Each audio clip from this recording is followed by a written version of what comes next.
Hello guys, welcome back syntax layer. आज हम लोग करने वाले हैं लॉर्ड ऑफ द मिस्ट्रीज के एपिसोड 1 को एक्सप्लेन। चलिए वीडियो स्टार्ट करते हैं एक छोटे से इंट्रो के साथ।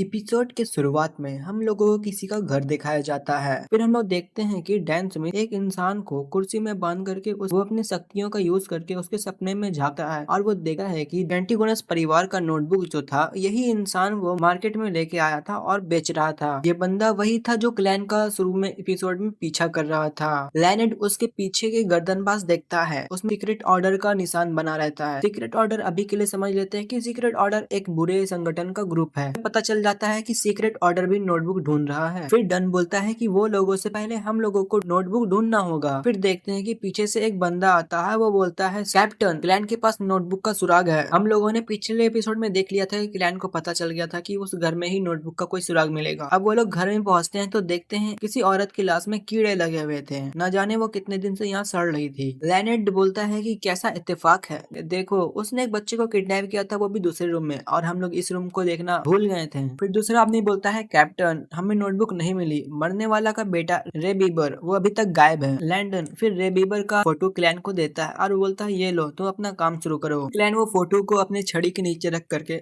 बीबर की हालत जैसे बोलता है वैसे देखते हैं कि वो छड़ी बिल्कुल पागल हो जाता है, कभी इधर उधर होने लगता है। फिर एक जगह रुक करके क्लैन के ऊपर डायरेक्ट अटैक करता है, लेकिन वहाँ पास डैन स्मिथ आकर के वो छड़ी को पकड़ लेता है और वो बोलता है कि एक शक्तिशाली ताकत दिव्य शक्ति से टकराई। फिर हम लोग देखते हैं कि क्लैन और डन वो दोनों दूसरे वाले चाइनीज गेट के पास आए हुए हैं। फिर डन क्लैन का तारीफ करता है कि कोट अच्छा है, फिर उसे एक टोबैट्स पेंडुलम देता है, बोलता है ये लो। क्लैन लेता है और फिर डन बोलता है कि टोबैट्स पेंडुलम ये आत्माओं से बातचीत करने में बहुत हद तक मदद करता है, तुम इसे आज के काम में इस्तेमाल कर सकते हो। फिर डन बोलता है कि हमें ग्रेड 2 के आर्टिफैक्ट की मंजूरी मिली है, हम लोग अभी डंजन जा रहे हैं। फिर हमें आर्टिफैक्ट के बारे में थोड़ा बताया जाता है कि आर्टिफैक्ट कुछ रहस्यमयी है और कुछ बेहद शक्तिशाली है। वो अलग अलग बाहरे में चाइनीज गेट के पीछे बंद है। ग्रेड 2 यानी खतरनाक। फिर हम लोग देखते हैं कि एक गाड़ी से एक बंदा उतरता है अपने हाथ में एक बैग लेकर के, और उस पे एक कपड़ा झिपा हुआ था। फिर वो लोग आते हैं क्लैन के पास। जब वो वहाँ पहुंच जाता है तो डैन स्मिथ बोलता है ये है बैकलेन से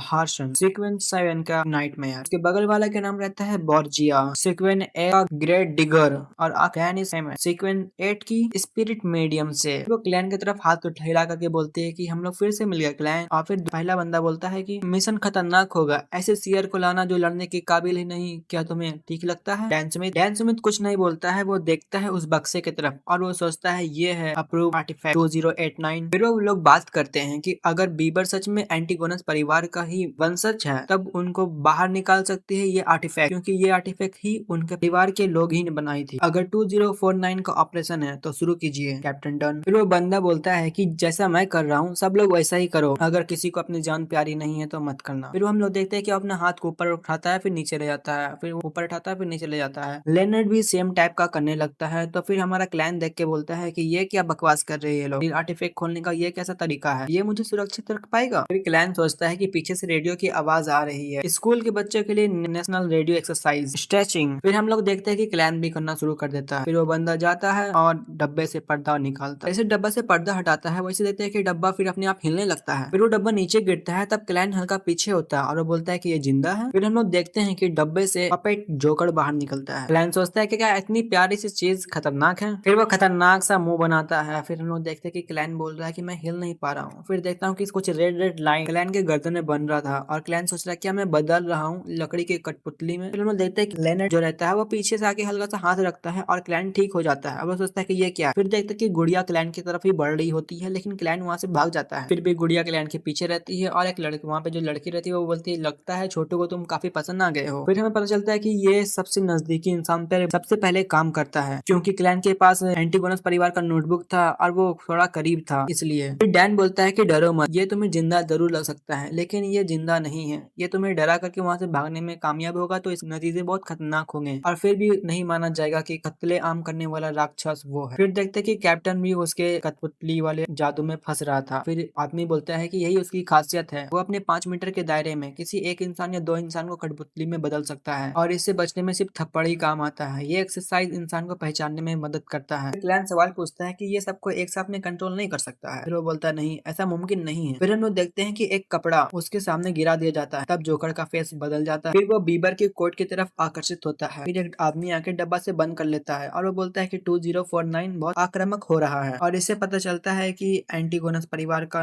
वंशज बीबर सच में है। फिर हम लोग देखते हैं कि वो लोग जितने रहते हैं सब मिलकर के अपना हाथ हिलाते हुए रास्ते में चल रहे होते हैं और सबको लग रहा है ये क्या नौटंकी कर रहे हैं। फिर लेनर्ड बोलता है कि इतने सालों में पहली बार मुझे जनता के सामने इतनी बेइज्जती फील हो रही है। फिर वो लोग बग्गी में बैठ के निकल जाते हैं। फिर हम लोग देखते हैं कि जो बीबर कोई क्रिया कर रहा होता है तब उसके पेट फट करके कुछ अड़ी बाहर निकलते हैं और वो नोटबुक को वो अपने पेट के अंदर ले लेता है और फिर वो एक मॉन्स्टर में बदल जाता है। हम लोग देखते हैं कि जो शुरू में एपिसोड में जोकर दिखाया गया था वो जोकर यहाँ पर भी है। फिर जोकर बोलता है कि जरा सी देर हो गई, नोटबुक पहले ही गायब हो गई है। फिर उसकी आवाज आता है घोड़े के मतलब वो लोग के अंदर आने का। फिर वो बोलता है कि अभी भी मौका है इसे पलटने का। फिर हम लोग देखते हैं कि वो डब्बा अपने आप हिलने लगता है जोर जोर से। फिर वो अपना कपड़ा रखता है तो डब्बा शांत हो जाता है। फिर वो लोग बोलता है कि पहुंच गए। फिर क्लैन पेंडेंट का यूज करके फिर वो बोलता है कि ये बहुत खतरनाक है। फिर हम लोग देखते हैं कि गोदाम के अंदर से रेड कलर का धुआं बाहर निकल रहा था। ये देख करके सब घोड़े वहां से भाग गए। फिर हम लोग देखते हैं कि डैन स्मिथ वहां पे बंदूक लेकर के आगे जाता है और वो बोलता है लेवल 1 अलर्ट। फिर क्लैन भी बंदूक निकाल लेता है। जब वो मॉन्स्टर वो लोगों पर हमला करने आते हैं तब डैन स्मिथ और लेनेड वो जाके मॉन्स्टर को रोकने की कोशिश करते हैं। वो दोनों जाकर के मॉन्स्टर को पकड़ लेते हैं। फिर मॉन्स्टर वो लोगों की कैद से आजाद हो जाता है और अपने मुंह से कुछ काला कलर का निकालता है बाहर। फिर वो लड़की बोलती है कि बुरा हुआ, मिडनाइट ड्रीम काम नहीं कर रही। फिर डैन बोलता है ये कोई बियॉन्डर नहीं है, ये तो एक मृत आत्मा है। फिर मॉन्स्टर वहां से भागने की कोशिश करता है लेकिन डन उसके सर के ऊपर चढ़ जाता है और उसे एक मुक्का मारता है। फिर डन उस लड़की को बोलता है कि जल्दी से इसकी कोई कमजोरी ढूंढने की कोशिश करो। फिर डैनी अपना जादू करती है और वो बोलती है कि मिल गया, तुम इसे बस 3 सेकंड के लिए स्थिर रखो। फिर डैन और लेनर्ड दोनों मिलकर उसे पकड़ लेते हैं और क्लैन बोलता है वाह इसे पकड़ लिया। फिर क्लैन के सर में कुछ दर्द टाइप का रहता है। फिर वो देखता है कि रेड कलर का नोटबुक उसके अंदर है। फिर रेड कलर की एनर्जी चमकने के बाद उस मॉन्स्टर के अंदर से कुछ नोकीला चीज निकलता है और डैन स्मिथ के अंदर घुस जाता है और डैन स्मिथ कुछ दूर फेंकाता है। फिर देखते हैं कि जिस डब्बा में वो पपेट था वो उस डब्बा के पास जाता है और डब्बा को उड़ा के फेंक देता है। तब देखते हैं कपड़ा भी डब्बा से हट जाता है। फिर एक आदमी वो बोलता है कि नजर रखना और दौड़ करके दूसरे मॉन्स्टर की तरफ जाता है। वो जब हमला करता है तब देखता है उसका तलवार भी टूट जाता है मॉन्स्टर पे और वो दूर जाके फेंकाता है। फिर क्लाइन देखता है कि ये मॉन्स्टर कुछ ज्यादा ही पावरफुल हो रहा है। फिर क्लाइन नाइट स्लम्बर नाम का स्किल को यूज करता है जिस कारण से वो मॉन्स्टर सो जाता है। फिर डेली उसके पास जाकर के उसे गुब्बारे की तरह फोड़ देती है लेकिन उस ब्लास्ट में डेली भी घायल हो गई थी। उसे डैन हीलिंग पोशन देकर के ठीक करता है और फिर से क्लाइन को हार्नेसेस की आवाज आने लगती है। तब वो उसके तरफ जाता है तब वो देखता है कि नोटबुक कुछ ईंटों के नीचे दबी हुई थी। जैसे वो नोटबुक उठाता है फिर देखते हैं कि जोकर देख करके स्माइल करता है लेकिन जोकर के स्माइल से डैन को ये लग रहा था कि यहाँ पे कोई है। फिर देखता है कि क्लैन की तरफ कोई दौड़ के जा रहा है। तब वो उस पे गोली चलाता है और वो बोलता है कि एक भ्रम, क्योंकि वो बंदा कोई इंसान नहीं था, एक जादू से बना हुआ पपेट था। फिर डैन स्मिथ क्लैन को बोलता है कि नोटबुक संभाल के रखो और 2049 के पास मत जाना। डैन स्मिथ के हमला से बहुत बार बचते हुए वो जोकर हवा में उड़ता है। फिर क्लाइन देख के बोलता है कि सर्कस का क्लाउन। फिर जोकर बोलता है कि अभी तो मजा आना शुरू हुआ है क्योंकि जोकर सीक्वेंस 7 का बियॉन्डर था, ये सबसे बहुत ज्यादा ताकतवर था। क्लैन और सब मिलके बहुत सारे अटैक कर रहे थे लेकिन उस जोकर को कोई छू ही नहीं पा रहा था। वो सच में एक जोकर था। जब जोकर अपना 2-3 छलावा बना के जा रहा था तो क्लैन को लगता है कि ये नहीं वो है, तो फिर क्लैन उस पर हमला करता है। तब वो सच में वो जोकर ही रहता है और उसके पेट में गोली लग जाती है लेकिन जोकर अपना शक्ति को यूज करके वो अपनी गोली की जगह को बदल करके अपने हाथ में लेके आ जाता है। फिर हम लोग देखते हैं कि लेनेड अपनी शक्तियों से हमला करता है। तब वो जोकर अपना एक चाबुक निकालता है जिससे कारण वो लेनेड की सारी गुलाब की पत्तियों को काट देता है। फिर से जब क्लैन पे वो जोकर हमला करने आता है तब वो क्लैन हमला करता है लेकिन वो फिर से वो एक छलावा ही रहता है। फिर जोकर 2049 का बॉक्स खोल करके उस जोकर को आजाद कर देता है जो बाहर आते के साथ सबको फ्रीज कर देता है, सबको पपेट बना लेता है। वैसे तो सिर्फ वो 5 मीटर के दायरे पे सिर्फ 2 ही लोगों को कंट्रोल कर सकता है लेकिन एंटीगोनस परिवार के नोटबुक के कारण उसकी शक्तियां और बढ़ गई थी। वो सभी सभी लोगों को एक साथ कंट्रोल कर रहा था। क्लैन सोचता है कि इसे बचने के लिए एक्सटर्नल फोर्स की जरूरत पड़ती है।